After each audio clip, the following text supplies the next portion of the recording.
आज हम देखने वाले हैं जो बैटरी होती है, लिथियम आयन बैटरी होती है CR2032। ठीक है, तो ये कई सारी कंपनियां बनाती हैं इसको और उसी के हिसाब से इनकी प्राइस अलग अलग होती है। और ये 240 mAh की बैटरी होती है। ये सिंगल चार्ज बैटरी होती है, हम इसको चार्ज नहीं कर सकते हैं। जैसे हम लिथियम बैटरी को रिचार्ज करते हैं वैसे इस तरह से इसको रिचार्ज नहीं कर सकते हैं। जब तक इसकी चलेगी बैटरी तब तक ही चलेगी, बाकी उसके बाद ये फेंकनी पड़ती है। ठीक है, ये कार की की में इस्तेमाल होती है, घड़ी में, कैलकुलेटर में, कंप्यूटर के मदरबोर्ड में क्लॉक पल्स देने के लिए जो बैटरी उसके अंदर लगी होती है, जो उसके अंदर जो डिजिटल क्लॉक होती है उसको करंट देने के लिए ये बैटरी यूज होती है। और स्टॉप वॉच में, PDA में जो खिलौने होते हैं उनमें भी इसका इस्तेमाल होता है, कैलकुलेटर में, और कैलोरी बर्निंग काउंटर जो डिवाइस आते हैं उनमें भी इसका इस्तेमाल होता है, GPS ट्रैकर में भी इसका इस्तेमाल होता है। ये 70 रुपये से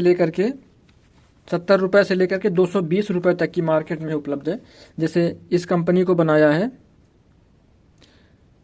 जापान की कंपनी ने, RTS। ठीक है, तो इसकी प्राइस जो है ये 200 के आसपास आती है और ये मेड इन चाइना है। ठीक है, ये battery made in Indonesia, Panasonic ने बनाया इसको। और ये मेड इन वियतनाम। ठीक है, 200 रुपये, 200 रुपये, 200 रुपये, 70 रुपये।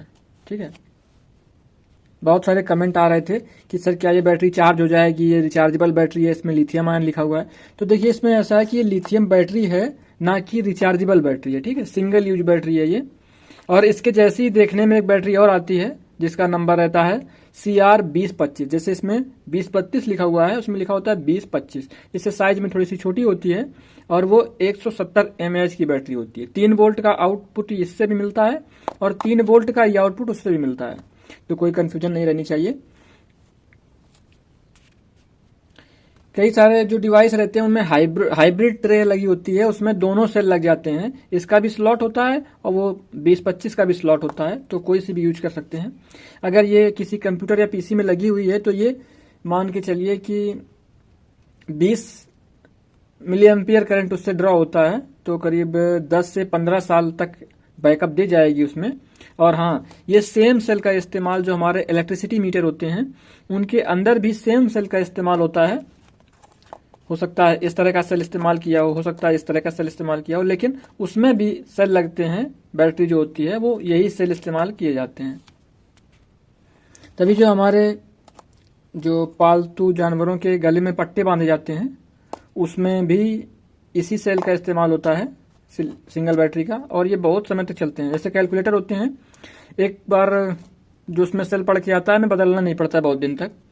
वैसे जो फिजिकल एक्टिविटीज़ वाले जो पट्टे बैंड आते हैं हाथ में लगाने वाले, उनमें भी इसी का इस्तेमाल होता है। तो जो आप लोगों की कमेंट थे कि नहीं ये रिचार्जेबल है, नॉन रिचार्जेबल है, तो मैंने आप लोगों को क्लियर कर दिया है कि ये चार्जेबल सेल नहीं है, सिंगल यूज बैटरी है। अगर इसको हम चार्ज भी करेंगे तो ये बड़ी जल्दी डिस्चार्ज हो जाएगा। अब चलिए इसको चेक करके दिखाते हैं इसमें कितने वोल्ट हैं, क्योंकि ये सारे ख़त्म सेल हैं, हमने रिप्लेस किए हैं, उसमें से निकाले थे हमने। तो ये निकले हुए सेल हैं और जो हम नई बैटरीज लाए थे उसको हमने लगा दिया है। ठीक है, ये देखो कोई भी बैटरी नहीं है, ख़त्म सेल है, एकदम ख़त्म है, कोई चार्ज नहीं है।